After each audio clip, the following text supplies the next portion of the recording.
Jemi rikthyer në këtë pjesë të dytë në She's on Air dhe tani po vazhdojmë pak me këto thashë themet tona që ne kemi shumë qef.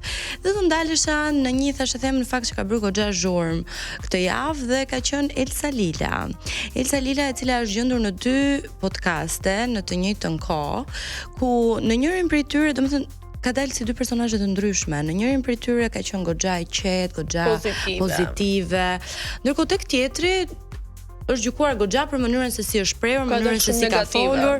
Tani nëse kjo ka qenë një zgjedhje personale apo jo e saj për të shprehur në këtë lloj mënyre ne nuk e dim, ama dim që ka ardhur një koment. Një koment nga shumë komente të tjera që është sulmuar, i cili Elsa ka zgjedhur të përgjigjet dhe thot faleminderit për mirësjelljen. Ky podcast është regjistruar shumë kohë përpara. Secili prej nesh qetësia ka të bëj ashtu si për secilin prej nesh nga personi që kemi përballë. Tani këtu po ja hedhi çik Arbanës, më duket.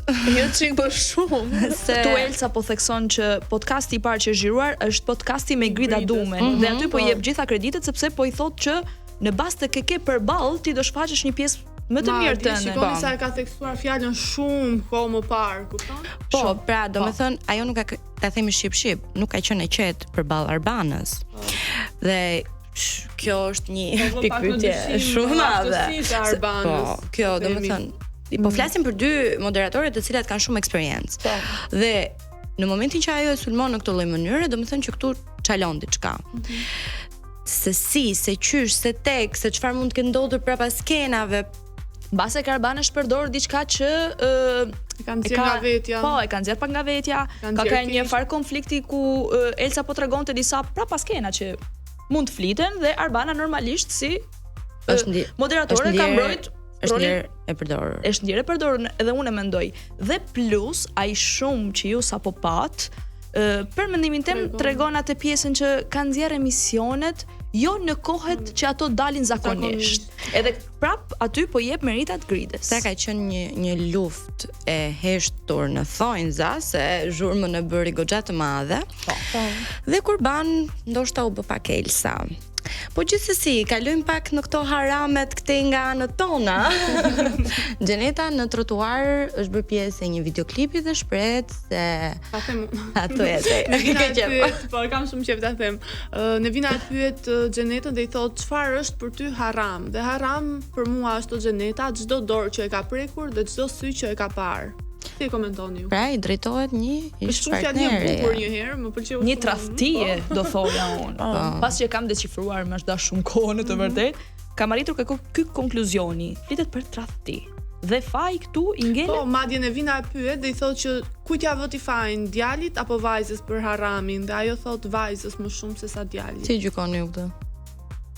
Unë mendoj se nuk duhet të gjykohet një vajzë, duhet të gjykohet tani partneri. Unë mendoj që ishte edhe një kunjë. Po, mund të jetë një kunjë e atyre që dim ne. Të theksojmë një gjatë vogël sepse aty po fliste për videoklipin ku Xheneta ka marr pjesë. Shumë bukur. Është deklaruar që ajo bluza ishte te një ish partneri që ne, okay? Dhe haram. Në lidhje me atë bluzën, mendoj që ti jemi shumë të qartë. Kur e mendoj ti hy për ta analizuar, është një gërshet, domethënë që është bërë lëmsh aty në fund dhe ti nuk do ta dish si ta zgjidhësh dhe unë gjithmonë do dal në të njëjtin përfundim që po përpiqet mbahet një show gjallë, i cili mendoj se ka vdekur me kohë, por nga ana tjetër pastaj për ta lënë pak më të qetë këtë se ne s'do ja gjejmë fundin, Livia. Kalojmë nga ty. Do, çfarë është ti sot?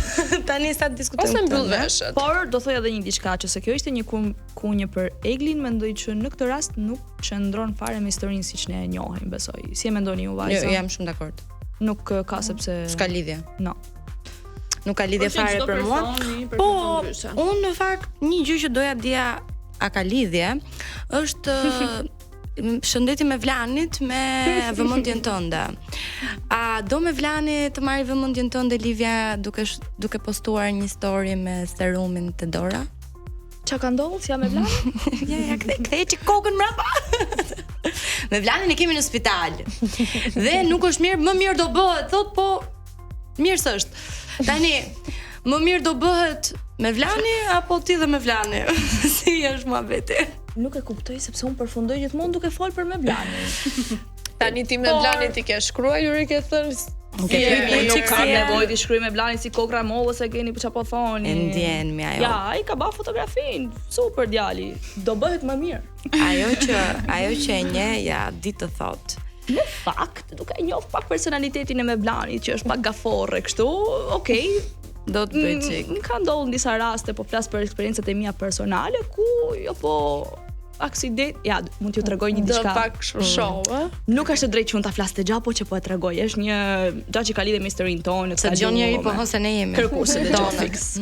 Kur ishim za një herë dhe ky krijoi një profil fake dhe më shkruajti Mevlani ka bërë aksident. Njerëz, sa drama bëj. Edhe prit, ç'ka bë gaforja. Nuk ta hapas telefonin. Ai ishte një turn off ky për ty? Domethënë, ishte ai momenti që ti se, zot, domethënë këto janë gjëra që i bëjnë goca. Nuk është një turn off përderisa ajo vazhdon dhe pyet akoma si je. Kush ta që unë pyeta si je? Unë ka kontaktu spitali Gjermanisë o njerëz, më ka falë, është shumë mirë. Marrë spitali Gjermanisë.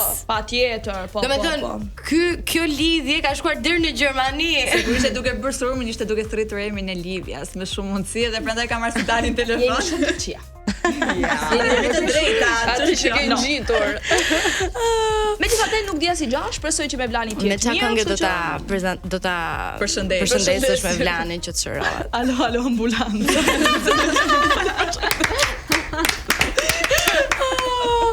Je madhe. Po mirë, pra neve po kalojmë në një këngë. Alo ambulancë. Dhe rikthehemi pas pak. Mevlani me temën tonë shumë interesante.